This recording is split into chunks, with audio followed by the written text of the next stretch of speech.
PT Berlina Tbk menggelar penambahan modal melalui hak memesan efek terlebih dahulu 3 senilai 372,61 miliar rupiah. Aksi korporasi emiten berkode saham BRNA ini dikombinasikan dengan konversi utang pemegang saham serta penerbitan waran seri 1.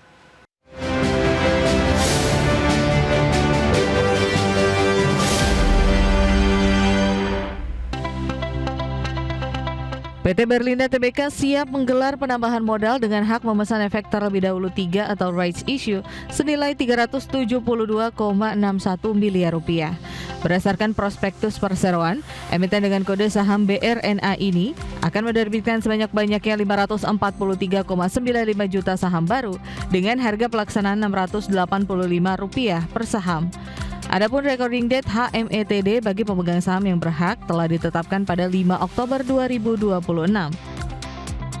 Dalam aksi korporasi ini, PT Dwi Satria Utama atau DSU selaku pemegang 54,57% saham BRNA akan mengeksekusi HMETD melalui mekanisme konversi utang menjadi modal.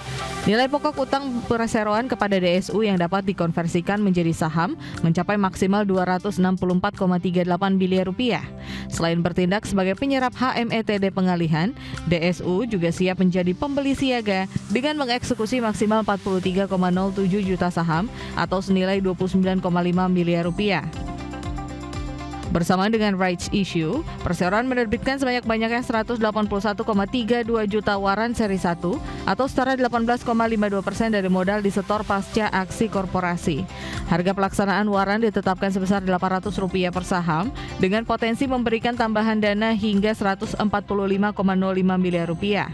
Periode pelaksanaan waran seri 1 ini dijadwalkan berlangsung cukup panjang, mulai 7 April 2027 hingga 8 Oktober 2029. Berbagai sumber IDX Channel.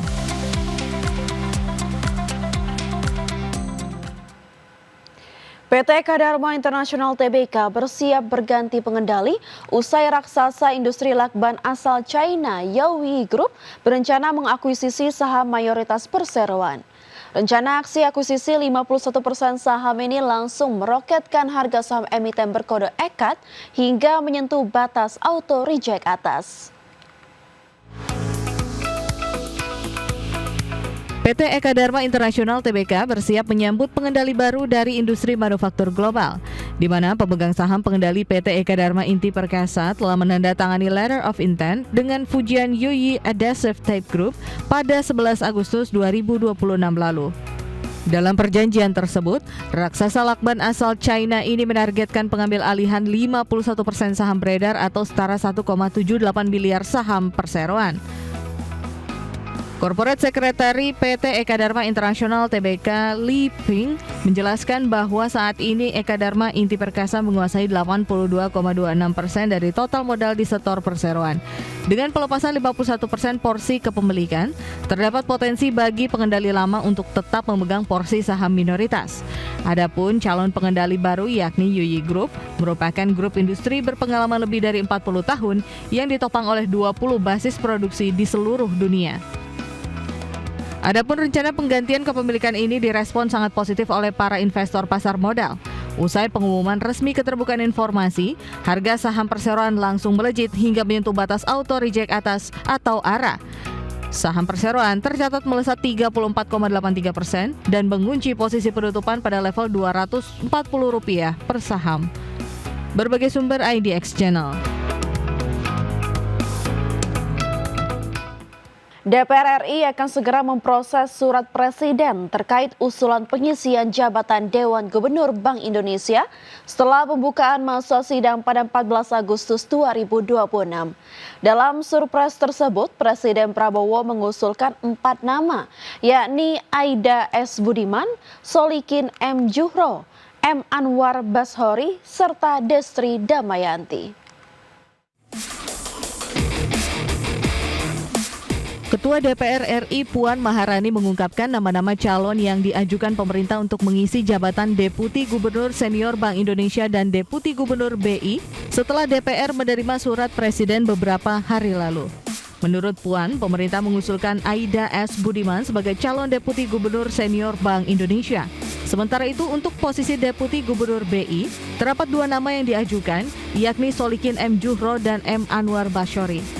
Selain ketiga nama tersebut, Puan juga menyampaikan bahwa pemerintah telah mengajukan Destri Damayanti sebagai calon gubernur Bank Indonesia.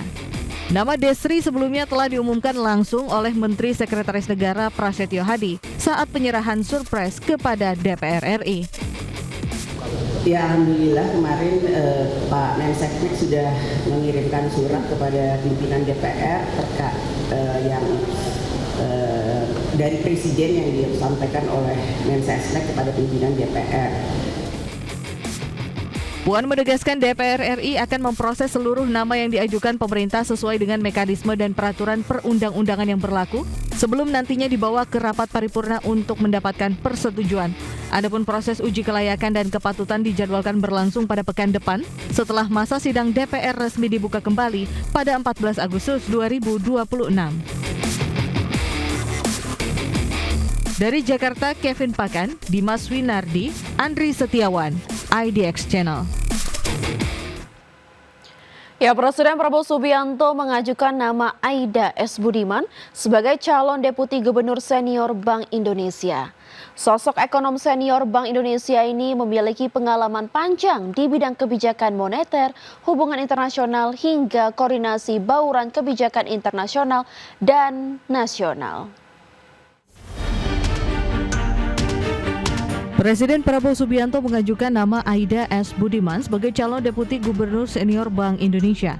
Sosok ekonom senior Bank Indonesia ini memiliki pengalaman panjang di bidang kebijakan moneter, hubungan internasional, hingga koordinasi bauran kebijakan nasional dan internasional. Aida S. Budiman lahir di Bogor pada 1965. Ia menempuh pendidikan sosial ekonomi pertanian agribisnis di Institut Pertanian Bogor dan lulus pada 1987. Setelah itu, Aida melanjutkan studi ke University of Southern California dan meraih gelar Master of Arts in Economics pada 1996. Pendidikan doktoralnya ditempuh di Claremont Graduate University, Amerika Serikat, dan berhasil meraih gelar PhD di bidang ekonomi pada 2001. Dikutip dari laman Bank Indonesia, Aida memulai karirnya di Bank Indonesia pada 1991 sebagai staf analis inflasi dan proyeksi perekonomian Indonesia. Selama lebih dari 3 dekade berkarir di Bank Indonesia, ia menempati berbagai posisi strategis terutama di bidang kebijakan ekonomi dan moneter. Selain pengalaman di dalam negeri, Aida juga memiliki rekam jejak internasional yang cukup kuat. Dikutip dari laman LPS, pada 2010 hingga 2012, ia menjabat sebagai Wakil Direktur Eksekutif International Monetary Fund atau IMF pada Southeast Asia Voting Group Office yang mewakili 13 negara anggota. Ia juga kerap mewakili Bank Indonesia dalam berbagai working group internasional, baik dalam forum bilateral, regional, maupun multilateral. Tim Liputan IDX Channel.